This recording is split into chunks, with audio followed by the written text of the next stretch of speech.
Dokumen pengadaan barang jasa ditetapkan secara cermat sesuai ketentuan. Bapak Ibu pernah lihat model dokumen pengadaan di Perlen 12, Perlen berapa? 12, 21 ya? Ya, 12, 21.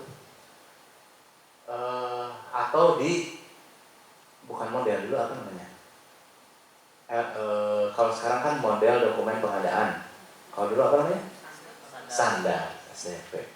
Pernah lihat? Yang aslinya yang masih di dalam aturannya gitu ya. Nah, kemudian Bapak Ibu pasti udah pernah bikin juga kan? Apa bedanya? Ya, ada isinya, ya, yang di LDP gitu ya, syarat-syarat yang kayak gitu. Nah, yang sangat mencirikan bahwa ini masih kosongan atau masih draft, yang ini sudah jadi. Kalau LDP saya ngetik tinggal ditinggalin untuk menyelamatkan dunia dulu bentar, misalkan kan belum beres Pak. Apa yang bedain? Pertama yang membedakan adalah covernya. Kalau misalkan yang dari kalau yang dari aturan yang masih draft, yang masih kosongan, covernya itu cover LKPP gitu. Tapi kalau kita bikin, cover LKPP-nya dibuang, ya kan? Nah, satu itu. Yang kedua, pakai nomor dan tanggal. Itu aja. Karena nggak pakai tanda tangan kan? Nah, ini yang harus sering Bapak Ibu ingat. Karena salah satu prinsip pengadaan barang jasa adalah akuntabel.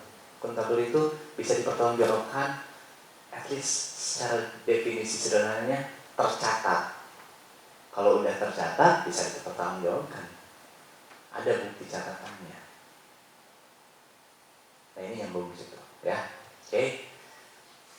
Kita ulangi. Yang pertama, nanti Bapak Ibu akan dinilai tentang melakukan pemilihan dokumen dokumen pengadaan barang jasa. Caranya adalah dengan melihat apakah Bapak Ibu sudah bisa mengidentifikasi jenis dokumen pengadaan barang jasa secara cermat. Yang kedua, bisa nggak milih jenis dokumen ini sesuai dengan paket pengadaan. Itu memang banyak mayoritasnya sih sama ya, dokumen pengadaan itu cuma isi di dalamnya aja. Nah, itu yang nanti yang harus dipilih sesuai dengan paket pengadaan. Cuma bagian-bagian kecil di dalamnya. Tapi bagian kecil itulah yang pusing. Yang kedua yang dinilai adalah menyusun semua jenis dokumen pengadaan. Caranya adalah melihat apakah Bapak Ibu sudah bisa menyusun secara lengkap sesuai ketentuan jenis dokumen pengadaan, semua jenisnya. Kemudian apakah sudah bisa melengkapi dokumen pengadaan tersebut. Yang ketiga, apakah sudah ditetapkan sesuai dengan ketentuan. Yang ketentuan yang gampang menetapkan ya kasih nomor, buang cover KPP-nya, kasih nomor, kasih tanggal, selesai. Isinya pasti sudah diisi karena sudah di poin-poin sebelumnya. Oke. Kesininya ini tidak terlalu harus dibaca detail biasanya. Dokumen ini apa namanya, definisi aja ya. Definisi nanti mengaruh ke materi juga ada. Nanti saya bahas. Yang lebih penting adalah bagian terakhir. Panduan penilaian nggak usah. Tidak ada persyaratan kompetensi, karena ada beberapa kompetensi yang baru bisa kita ikuti kalau kompetensinya ini sudah dapat. Yang lebih penting adalah ini, aspek kritis. Aspek kritisnya apa? Ketepatan dalam memilih strategi pengadaan barang jasa yang sesuai dengan kategori pengadaan barang jasa. Kategori pengadaan barang jasa kita mau beli apa dulu? Ya, sudah mau beli apa, baru strategi cara belinya, cara dapetin barangnya, barang jasanya bagaimana. Harus tepat dulu tuh milih itu. Kalau milih itu aja udah salah, mesinnya pun akan salah. Itu aspek kritisnya. Yang kedua, kecermatan dalam identifikasi materi atau substansi dokumen kualifikasi, dokumen pemilihan, dan draft kontrak.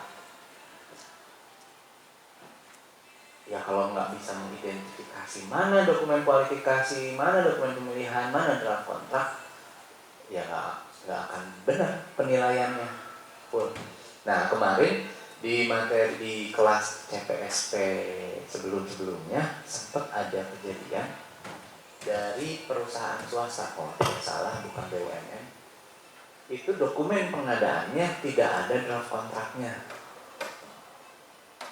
Sebelum saya masuk materi, menurut Bapak Ibu harus ada draft kontraknya nggak dokumen? Harus ya? Harus ada ya? Oke, nanti kita tanya lagi kenapa harus ada. Setelah aspek kritis, ini udah masuk lagi ke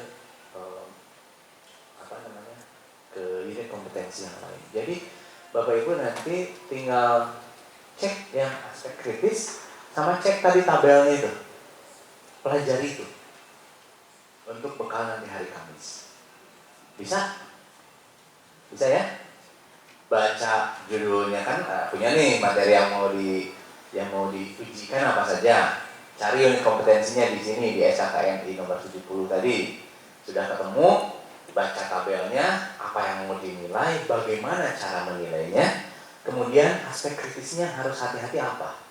Bisa?